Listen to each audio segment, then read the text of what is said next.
Well, a rare World War I medal has been in a St. Pete man's collection for decades, but tonight it's finally back where it belongs, with the relatives of a soldier that we helped find a few months ago. And it turns out it's the family treasure they'd been searching for more than 50 years. While the man who had it, well, he was searching for something else. Fresh off a plane from Colorado, Matthew Hamster's about to put his hands on something he never thought he'd see, much less touch. 3 war medals belonging to Matthew's great-great-granddad. Bob Haggerty. All right, Matt Hamstra. Yeah, how you Now, doing? they've been in Bob Haggerty's vast medal collection longer than Matthew's been alive. Well, here's your great-grandfather's medals right there. Wow. Wow. And Bob was just as happy to return them as Matthew was to receive them. That is incredible. Thank you so much. And what does this mean to your family now?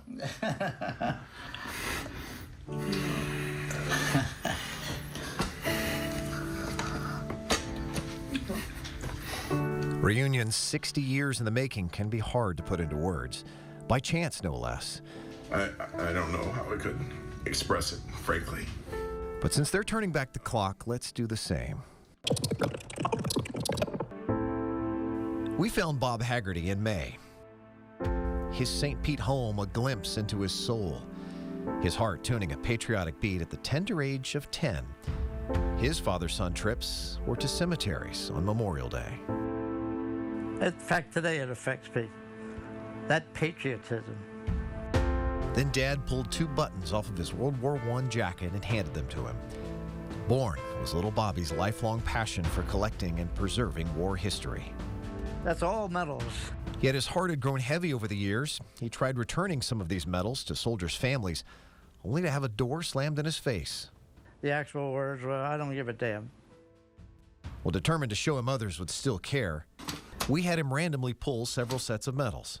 This was the first one he pulled. 3 medals belonging to Private First Class Dick Hamstra. Right there in the middle, that distinctive Croix de Guerre medal was only given to American soldiers for bravery in France. When we found Private Hamster's grandson in Colorado, he immediately emailed us a photo of his grandfather wearing that very medal and couldn't believe they were about to get it back. I'm still amazed. Jim Hamster told us his son Matthew had even written a blog about it a few years ago, about his great-great-grandfather's lost medals. Relief for Bob now, who just wanted someone to care. Changes everything for me. I appreciate that.